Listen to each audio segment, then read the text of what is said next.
qu'est-ce qui se serait passé si le peuple avait cru en Moshe? S'il y aurait eu la Torah, il n'y aurait pas eu de révélation. Il n'y aurait pas eu la révélation du Sinaï. C'est-à-dire, Moshe serait resté en bas de la montagne, et il aurait enseigné toute la Torah, toutes les mitzvot. Il n'y aurait jamais eu l'événement théâtral de la révélation de la parole de Dieu au peuple. Oui, exactement. S'il y avait eu la confiance, il se serait passé exactement ce qui s'est passé beaucoup plus tard en Arabie avec Mahomet. Mahomet, un beau jour, vient voir des Arabes et leur dit Dieu m'a dit de vous enseigner quelque chose. Comment ils ont réagi? Ils l'ont cru. Ils l'ont cru et c'est comme ça qu'a été fondé l'islam. Mais s'ils n'avaient pas cru, ils auraient dit à Mohammed amène des preuves. Mais ils n'ont pas demandé des preuves. Il y avait autour de Mahomet seulement ceux qui étaient des croyants, ceux qui ne croyaient pas. Ceux qui croyaient étaient avec lui, ceux qui ne croyaient pas se sont fait massacrer. D'accord? Le peuple d'Israël. Oui. Ah, non, ça veut dire qu'ils étaient impressionnés. On peut être impressionné par un personnage. D'accord? On dit, ah, ce type extraordinaire. Ah, d'accord? Comment il parle, comment il a l'air, etc. On voit qu'il est habité de... D'accord? Mais ça ne prouve rien. Mais d'où le problème de la fiabilité de l'enseignement de Mahomet ou de l'enseignement de Jésus, la même chose.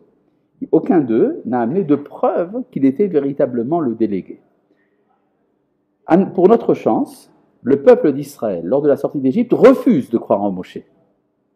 Et c'est grâce à ça que nous avons la révélation directe. Oui?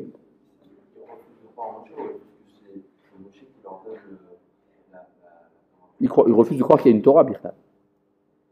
Quand Moshe leur dit il y a la Torah, ça ne va pas la tête. Où est-ce que tu as été chercher ça? J'irai même plus loin.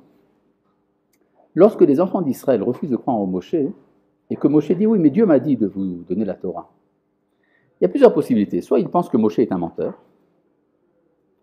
mais ce qui est beaucoup plus probable et qui correspond tout à fait à l'atmosphère de l'époque, ils s'imaginent que Moshe vient au nom d'un autre Dieu. Il y a le Dieu de nos ancêtres qui nous a fait sortir d'Égypte et qui a envoyé Moshe pour nous amener en Canaan. Très bien. À part ça, Moshe est en contact avec une autre divinité, à savoir d'où elle vient, et il nous donne sa Torah, qui nous prouve que c'est le même. D'accord? Non, c'est peut-être un autre Dieu qui est monté en stop sur l'autoroute de Moshe. La preuve, c'est que jusqu'à présent, Moshe ne nous a rien dit. Il attend qu'on arrive dans le désert. On est coincé avec lui maintenant. Il va nous imposer sa Torah. D'accord? Oui. Mais en fait, les peuples ont commencé à croire en Hachem quand la mer s'est refermée sur les Égyptiens. Alors, pourquoi ils n'ont pas fait cette croyance directement à un moment où la mer est tombée sur les Égyptiens? C'est pas un midrash, c'est un verset. C'est un verset de la Torah. Lors du passage de la mer Rouge, après que la mer se referme sur les Égyptiens, il écrit Vaya Aminu Bachem ou Moshe Avdo. Ils ont cru en Dieu et en Moshe son serviteur. Bien sûr, il y a donc contradiction. C'est la réponse. Ils ont cru en Moshe en tant que délégué pour faire sortir d'Égypte. Il leur dit je vous fais sortir d'Égypte. Il les fait sortir, on le croit. On le croit pour ce point précis. Et d'ailleurs, la preuve, c'est que là-bas, il est écrit qu'ils ont cru en Moshe, en Dieu et en Moshe. Mais il y a ici, il écrit dans le verset tête, ils croiront en toi pour toujours, les olam.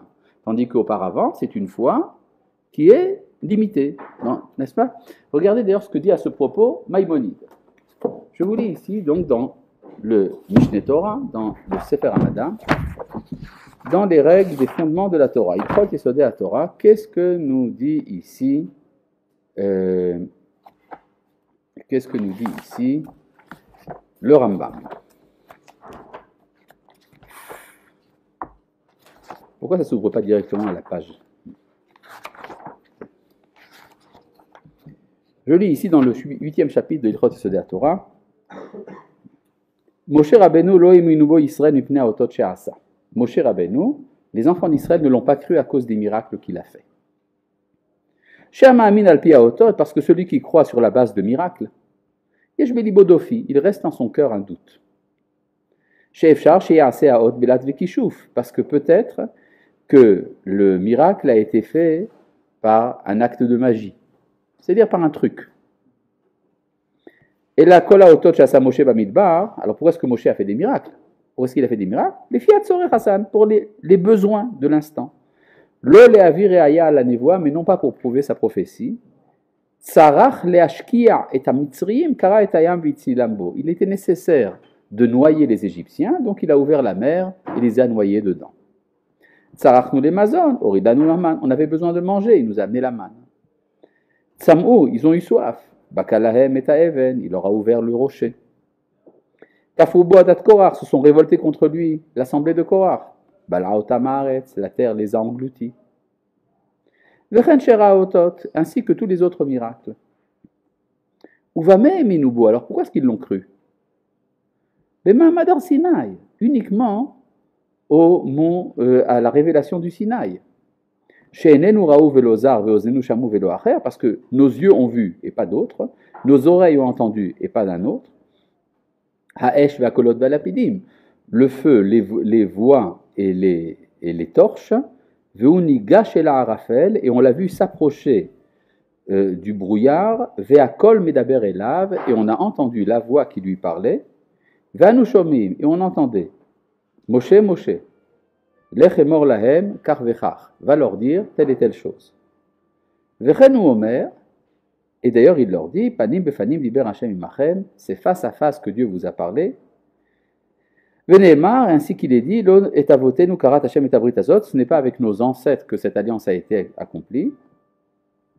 Uminain shebemaamad ar Sinai levado hi hareaya linvuato sheyemet shen bodofi. Comment est-ce que nous savons que c'est seulement la révélation du Sinaï qui est la vérification qui ne laisse plus de doute. Chez Nehemar, ainsi qu'il est dit.